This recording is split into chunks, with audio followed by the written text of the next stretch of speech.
Hello, good morning all. कैसे हो सब? आज कौन सी डेट है?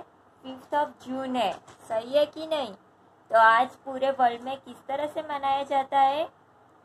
बताओ बताओ। World environment day. सही है कि नहीं? तो उसमें क्या करते हैं सब? एनवायरमेंट को कैसे बचाते हैं उसके बारे में हम सब बातें करते हैं। सही है कि नहीं? It is our duty to save environment's beauty. Even in this age of electronics, we use a lot of paper in daily life. लेकिन आपको पता है कि हम पेपर जो यूज़ करते हैं वो बनते कैसे? मैं आपको अगर याद हो तो मैंने क्लास में बताया था कि कैसे बनते हैं। ये पेड़ को काट के फिर उसको अलग अलग प्रोसेसेस में जाते हैं, फिर उसमें से वापस से पेपर मेकिंग मशीन में जाता है, उसके बाद पेपर बनता है। आपका एक पेपर बनने के लिए ये सारी प्रोसेस से गुजरना पड़ता है पेपर को। पता चला आपको? और आप सब क्या करते हो उस क्लास में? ये चीज़ें करते हो। सही है कि नहीं? ये बहुत गलत चीज़ है। मैंने कितनी बार इसके लिए आपको डांटा है और पूरा बीन ऐसे भर देते हो। सही है कि नहीं? और अगर पेपर में ऐसे नहीं कूड़ा करके नहीं डालना है तो पेपर प्लेन्स बनाते हैं। सही है कि नहीं? ये बहुत चीज़ गलत है। क्यों?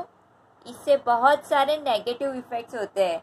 ये सारे हमारे पेपर वेस्ट है। ये सब चीज़ें हम जो वेस्ट करते हैं वो पेपर वेस्ट कहलाती है। ठीक है, अभी उससे क्या नेगेटिव इफ़ेक्ट्स होते हैं उसके बारे में हम देखते हैं। Negative effects of paper waste. Forest devastation यानी जंगल का विनाश करना, landfill volumes and litter. Okay, तो मैं इसके बारे में अभी आपको बताती हूँ। 14% of deforestation is done to satisfy our huge appetite for paper goods. The amount to the destruction of around 4.1 million hectares of forest each year in the name of our paper obsession. इसकी वजह से क्या हालत हो गई है? जंगल की ऐसी हालत हो जाती है। क्यों? क्योंकि हमें पेपर चाहिए। किस लिए? क्लास में वेस्ट करने के लिए। सही है कि नहीं? तो ये चीज़ें हमें नहीं करनी चाहिए, क्योंकि जितने हम पेपर वेस्ट करेंगे उतनी बार हमें पेड़ काटने पड़ेंगे और उसमें से पेपर बनते हैं। फिर है लैंडफिल वॉल्यूम्स। अभी उसके बारे में बात करते हैं। Transport for waste cost money, यानी कि अगर हम वेस्ट करते हैं तो हर रोज़ वो आपको कचरा लेने के लिए आपके घर वैन आती है। वो सारे कचरे कहाँ पे इकट्ठा होते हैं? लैंडफिल में। कैसे? ऐसे देखो, ऐसे पूरा वेस्ट ऐसे भर जाता है। सारे कचरे सारा कूड़ा हमारा एक जगह पे इकट्ठा होता है।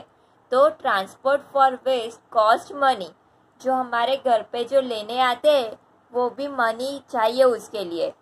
The more waste the more the cost to transport it. As landfill volume increases, more and more land is needed for waste containment. Waste, पता चला आपको? लैंडफिल्स क्या होता है? लैंडफिल एक जगह है जहाँ पे सारा कूड़ा इकट्ठा करते हैं। फिर उसको बहुत सारा कूड़ा हो जाए तो फिर उसको जलाना पड़ता है। तो waste often need to be burned causing the air pollution. जैसे ही हम कूड़ा जलाते हैं तो वो बुरी स्मेल आती है, उससे एयर पोल्यूशन होता है। तो इससे हमारा वर्ल्ड एनवायरमेंट हमारा बिगड़ जाता है। फिर आगे है litre. Paper constitute of the third of all litres, यानी जो सारे कचरा होता है उसमें तीसरा भाग हमारे पेपर का होता है। लिटर्ड एरिया, यानी कि जहाँ पे बहुत सारे पेपर का वेस्ट होता है उस एरिया में क्या होता है? बैक्टीरियाज बढ़ते हैं, फिर अट्रैक्ट टू इंसेक्ट्स, सारे इंसेक्ट्स आते हैं, एंड रोडेंट्स यानी उंदर, चूहे, बहुत सारे चूहे होते हैं, which spread the bacteria and cause illness, यानी उससे हमें बहुत प्रॉब्लम होता है। पेपर कंटेन्स टॉक्सिन्स, टॉक्सिन्स यानी जहर।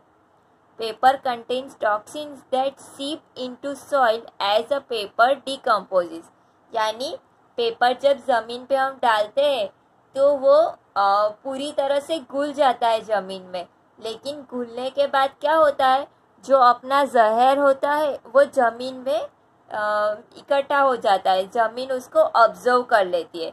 तो उससे क्या होता है, these toxins are carried into waterways via storm water, यानी जो बारिश का पानी आता है तो सॉइल के साथ वो पानी भी जाता है, फिर एनिमल्स उसको पीते हैं और या तो बीमार हो जाते हैं या फिर मर जाते हैं।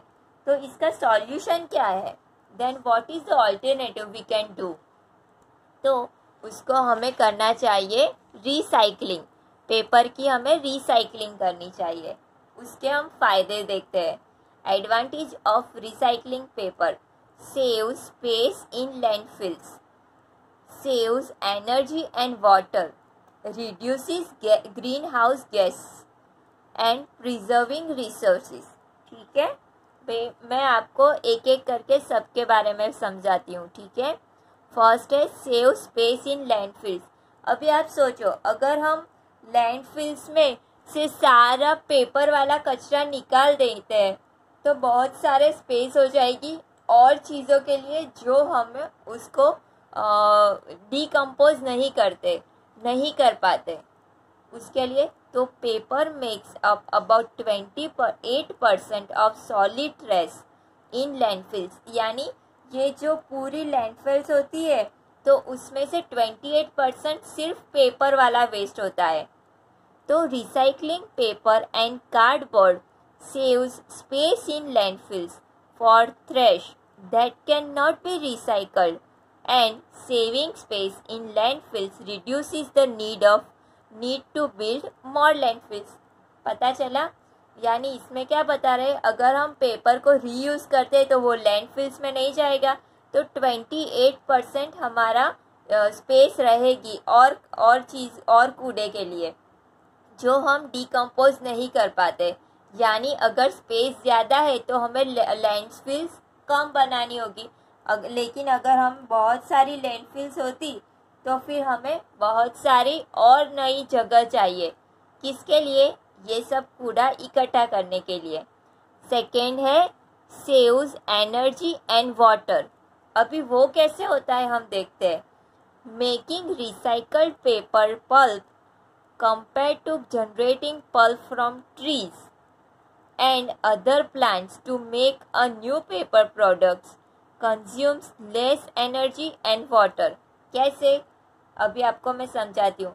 ऑलरेडी रिसाइकल्ड पेपर अगर हम रिसाइकल्ड पेपर का पल्प बनाते हैं कंपेयर टू जो पल्प हम ट्री में से बनाते हैं, यानी जो सारी प्रोसेस हम करते हैं, कौन सी वाली, ये वाली, जो पेड़ में को काट के फिर उसको पल्प बनाते हैं, फिर उसमें प्रोसेस होते हैं, ये सारी प्रोसेस कट हो जाएगी।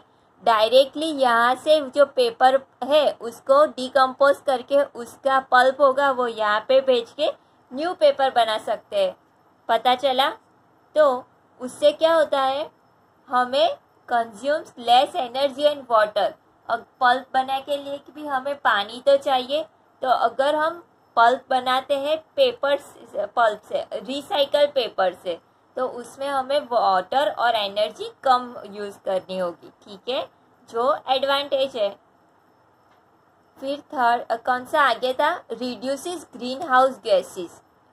अभी वो कैसे होता है मैं आपको समझाती हूँ। Recycling paper reduces methane and carbon dioxide in atmosphere. ये मीथेन और कार्बन डाइऑक्साइड तो आपको पता होगा कि हम ऑक्सीजन श्वसन क्रिया में ऑक्सीजन अंदर लेते हैं और कार्बन डाइऑक्साइड बाहर छोड़ते हैं। ये आपको पता नहीं होगा, अगर पता है तो सही, बहुत अच्छा है, अगर नहीं पता तो मैं बता रही हूँ।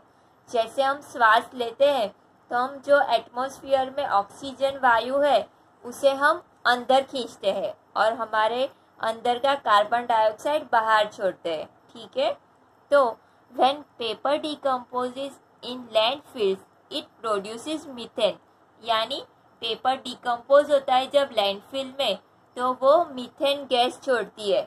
तो मीथेन क्या है? Methane is a highly potent greenhouse gas together with carbon dioxide contribute to global climate change. जो हमारा होता है ना, सर्दी में गर्मी लगती है, गर्मी में बारिश होती है, ये सब चीज़ें इसकी वजह से होती है। और भी चीज़ें होती है जिसकी वजह से ग्लोबल क्लाइमेट चेंज होता है, लेकिन ये चीज़ भी बहुत इफ़ेक्ट करती है। तो when trees are cut down to make paper products, more carbon dioxide is release then observed. अब सबको पता है कि ट्री क्या करता है। ट्री हम आप सब कंसिडर करते हो कि ट्री भी एक लिविंग आइटम है, सही है कि नहीं? क्यों? क्योंकि आप अगर पढ़े हो तो आपको पता होगा कि ट्री ऑक्सीजन बाहर काटती है, बाहर निकालती है और कार्बन डाइऑक्साइड अंदर लेती है। अगर हम अभी सोचो कि ट्रीज हम कट कर लेंगे तो वो कार्बन डाइऑक्साइड ऑब्जर्व ही नहीं करेगी, तो फिर वो मीथेन के साथ ज़्यादा हो जाएगा एटमॉस्फेयर में, उससे एटमॉस्फेयर बहुत खराब हो जाएगा। और लास्ट है प्रिजर्विंग रिसोर्सेस। ठीक है, अभी वो देखते हैं कि वो कैसे होता है। Recycling paper preserves trees and forest. जैसे कि हम अगर पेपर रिसाइकल करते हैं तो हमें पेड़ काटने कम पड़ेंगे। Recycling paper serves as an environmentally friendly resource for paper manufacturers, saving cost and energy. पता चला पेपर मैन्युफैक्चरर्स जो करते हैं वो सारे को कॉस्ट भी कम होगी और एनर्जी भी कम होगी। पता चला? यानी आप सबको अभी जब भी स्कूल आओ तो ये सब चीज़ें आपको नहीं करनी है। और एक बार मैं आपको समझा रही हूँ, ठीक है? चलो इस धरती को रहने योग्य बनाए, सभी मिलकर विश्व पर्यावरण दिवस मनाए। ठीक है? Thank you. Have a nice day.